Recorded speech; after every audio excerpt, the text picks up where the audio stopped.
దీక్ష చేయించండి. ఒక రాష్ట్రానికి సంబంధించిన అందరి ఎంపీలు రాష్ట్రం కోసం, రాష్ట్ర ప్రయోజనాల కోసం మీరు రాజీనామాలు చేసి నిరాహార దీక్ష చేస్తే దేశ వ్యాప్తంగా పెద్ద చర్చ అవుతుంది. భారతీయ జనతా పార్టీని దోషిగా నిలబెట్టినట్టు అవుతుంది. తద్వారా భారతీయ జనతా పార్టీకి ఇష్టం ఉన్నా లేకపోయినా ముందుకొచ్చి మన రాష్ట్రానికి ప్రత్యేక హోదా ఇచ్చే అవకాశం ఉంది. విభజన హామీల మీద స్పష్టత ఇస్తుంది. కాబట్టి మీరు కూడా ముందుకు రండి అంటే ఆ రోజు ఏ ఒక్కరు ముందుకు రాలా, మమ్మల్ని హేళన చేసినారు. మేము రాజీనామాలు చేసి ఢిల్లీలో ఆంధ్రభవన్ లో నిరాహార దీక్ష చేస్తే ఏప్రిల్ 6, 2018 అంటే మా పదవీ కాలం ఇంకా 14 నెలలు ఉంది. 14 నెలల పదవీ కాలాన్ని వదులుకొని మేము మా పార్లమెంట్ సభ్యత్వాలకు రాజీనామాలు చేసి ఢిల్లీ ఏపీ భవన్ లో నిరాహార దీక్షలు చేస్తే మీరు మమ్మల్ని హేళన చేశారు. రండయ్య, మీరు కలిసి రండి, మాతో పాటు దీక్ష చేయండి. భారతీయ జనతా పార్టీని దోషిగా నిలబెడదామంటే మాతో కలిసి రాలా. నిజంగా వాళ్ళు కలిసి వచ్చింటే ఈ పార్టీకి ప్రత్యేక హోదా వచ్చిండేది, విభజన హామీల మీద స్పష్టత వచ్చిండేది. వాళ్ళు ఆ రోజు ముందుకు రాలా. మరి ఏదో సామెత ఉంది కదా, ఉట్టికెగరలేనమ్మ స్వర్గానికి ఎగురుతానంటే నమ్మసత్యమేనా? నమ్ముతామా మనము? వీళ్ళ పరిస్థితి అలాగే ఉంది. మరి ఆ రోజు మీరు ముందుకు రాలా. ఈ రోజు కేవలం మీ స్వార్థం కోసం, మరి వ్యక్తిగతంగా మీ రాజకీయ ప్రయోజనాల కోసం మీరు దీక్షలు చేస్తా ఉంటే మీ చిత్తశుద్ధి లేని దీక్షలను ఏ ఒక్కరు సమర్థించారు చంద్రబాబు నాయుడు గారు. నిజంగా మరి ఈరోజు నాకు ఒక అర్థం కాని విషయం ఏంటంటే, సీఎం రమేష్ అనే వ్యక్తి మరి 7 సంవత్సరాలుగా పార్లమెంట్ సభ్యునిగా ఉన్నాడు. రాజ్యసభ సభ్యుడు, పార్లమెంట్ సభ్యుడు, ఈ జిల్లా వాసి. మరి 7 సంవత్సరాలుగా మీరు రాజ్యసభలో పార్లమెంట్ సభ్యునిగా ఉన్నారే. ఈ 7 సంవత్సరాలుగా మరి మన రాష్ట్రం విడదీసి 4 years అవుతా ఉంది. ఈ 4 సంవత్సరాలుగా ఒక్కటంటే ఒక్కసారైనా పార్లమెంట్ లో ఉక్కు పరిశ్రమ గురించి మీరు అడిగారా అని చెప్పి మిమ్మల్ని సీఎం రమేష్ గారిని అడుగుతా ఉన్నా. పార్లమెంట్ లో ఒక్కసారి కూడా ఉక్కు పరిశ్రమ గురించి అడగకుండా ఇక్కడ మీరు దీక్ష చేయడం ఎవరిని మభ్య పెట్టడానికి అని చెప్పి అడుగుతా ఉన్నా సీఎం రమేష్ గారిని. నిజంగా మీరు స్థానిక ప్రజాప్రతినిధిగా, స్థానిక పార్లమెంట్ సభ్యునిగా, లోక్సభ సభ్యునిగా నేను ఈ 4 సంవత్సరాల్లో 4 పర్యాయాలు ఉక్కు పరిశ్రమ గురించి పార్లమెంట్ లో మాట్లాడటం జరిగింది. అనేక సార్లు కేంద్ర మంత్రులు కలిసి మనవి చేయడం జరిగింది. అంతేకాకుండా అనేక సార్లు రైతులకు సంబంధించిన అనేక అంశాల మీద, ఫాతిమా కాలేజ్ అంశం మీద పార్లమెంట్ లో ప్రస్తావించడం జరిగింది. మీరు 7 సంవత్సరాలు ఉన్నారే, మరి ఏనాడైనా ఉక్కు పరిశ్రమ గురించి ఒక్కటంటే ఒక్క పర్యాయమైనా మాట్లాడిన చరిత్ర మీకుందా అని చెప్పి సీఎం రమేష్ గారిని అడుగుతా ఉన్నా. అవేమీ మీరు చేయకుండా ఇక్కడికి వచ్చి మీరు దీక్షలు చేయడం ఎవరిని మభ్య పెట్టడానికి. అంతేకాకుండా ఇంకో అర్థం కాని విషయం ఏంటంటే, సీఎం రమేష్ గారు మరి మీరు కేంద్ర ప్రభుత్వ వైఖరికి నిరసనగా దీక్ష చేస్తా ఉన్నారు. కేంద్ర ప్రభుత్వ వైఖరికి నిరసనగా దీక్ష చేస్తున్నప్పుడు కడప జిల్లా పరిషత్ చేస్తారు, పోయి ఢిల్లీలో చేయాలి కదా. వీళ్ళు అంటారు మనల్ని పోయి ఢిల్లీలో చేయాలి కదా. వీళ్ళు ఇక్కడ చేస్తే దాని అర్థం వీళ్ళు రాష్ట్ర ప్రభుత్వం వైఖరి నిరసనగా చేస్తానంటే, అంటే మీ ప్రభుత్వానికి మీరే వైఖరిగా, మీ ప్రభుత్వ వైఖరికి మీరు నిరసనగా మీరు చేస్తానంటే కదా అర్థము. మీరు ఢిల్లీలో చేయాలి కదా, ఈయన చేస్తే దానికి అర్థం పడతాం ఏముంది? కేవలం రాజకీయం కోసమే కదా మీకు కార్యక్రమాలు చేసేది. నిజంగా చిత్తశుద్ధి ఉంటే, నిజాయితీ ఉంటే ఢిల్లీలో కూడా మీరు చేయాల్సింది.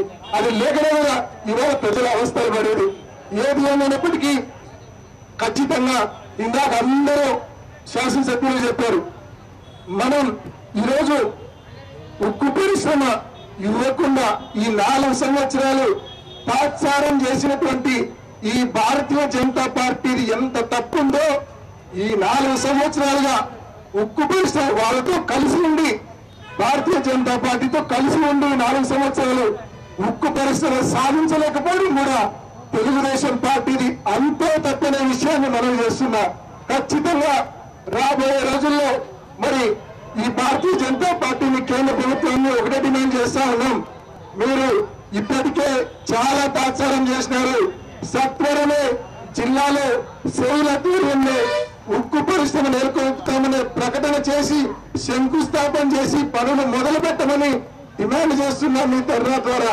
మీరు అలా చేయని పక్షంలో ఇప్పటికే జగన్మోహన్ రెడ్డి గారు స్పష్టంగా చెప్పినారు. ఇందాక మన ఎమ్మెల్యేలంతా కూడా చెప్పినారు.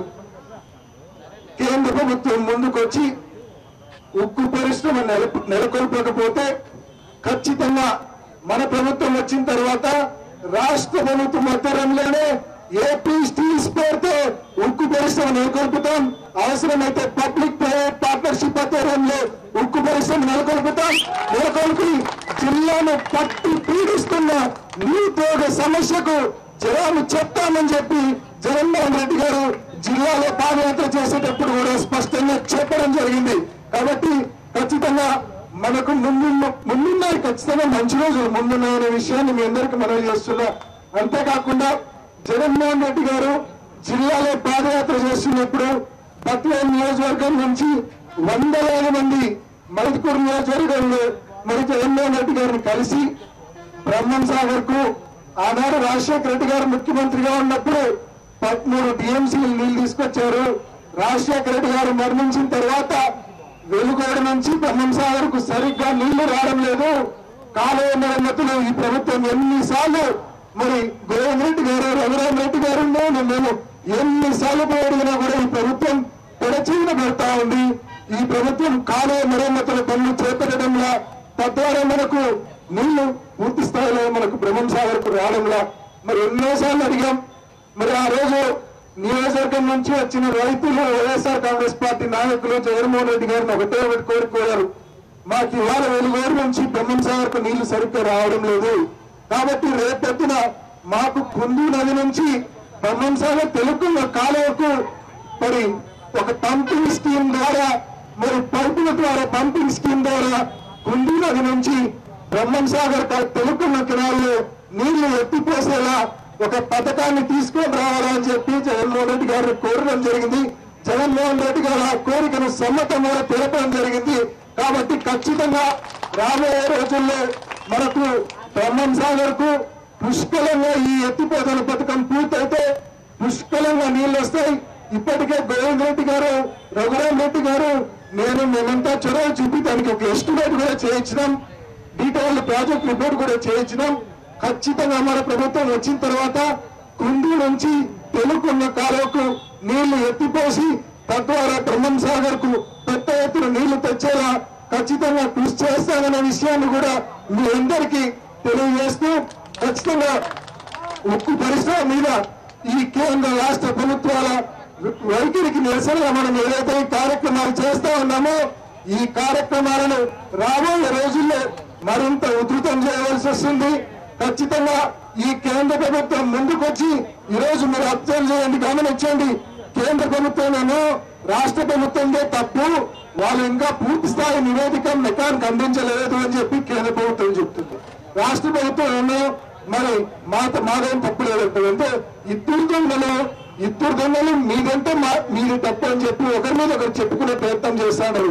కాబట్టి ఈరోజు వీళ్ళిద్దరూ కలిపి మరి స్పష్టమైన ప్రకటన ఉక్కు పరిశ్రమ మీద వెంటనే చేస్తే మరి వెంటనే చేయాలనే విషయాన్ని గట్టిగా డిమాండ్ చేస్తూ, ఖచ్చితంగా వాళ్ళు చేసే వరకు కూడా వైఎస్ఆర్ కాంగ్రెస్ పార్టీ ఆధ్వర్యంలో ఇటువంటి కార్యక్రమాలు మరింత ఉధృతంగా రోజు రోజుకు ఈ ప్రభుత్వానికి, రాష్ట్ర కేంద్ర ప్రభుత్వాలకు విడపడేలా చేస్తామనే విషయాన్ని కూడా మనవి చేస్తూ మరి కలిసి వస్తున్న అఖిల పక్షం అన్ని పార్టీలకు కూడా ధన్యవాదాలు తెలుపుతూ ముగిస్తున్నా.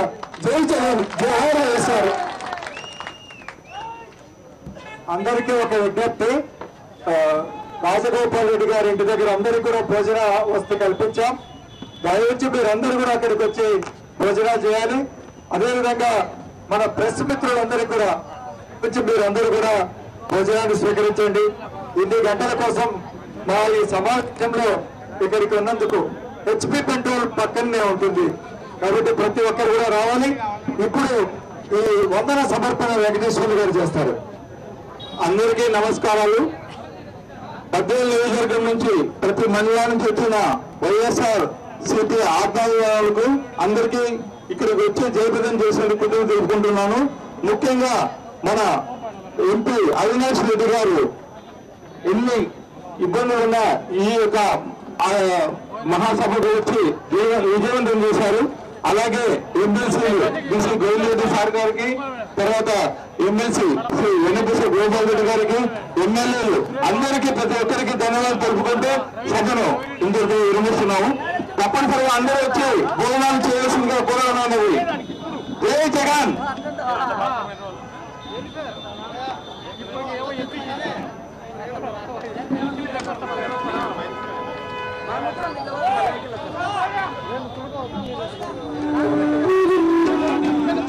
ఏంటండి వీడియో నచ్చిందా?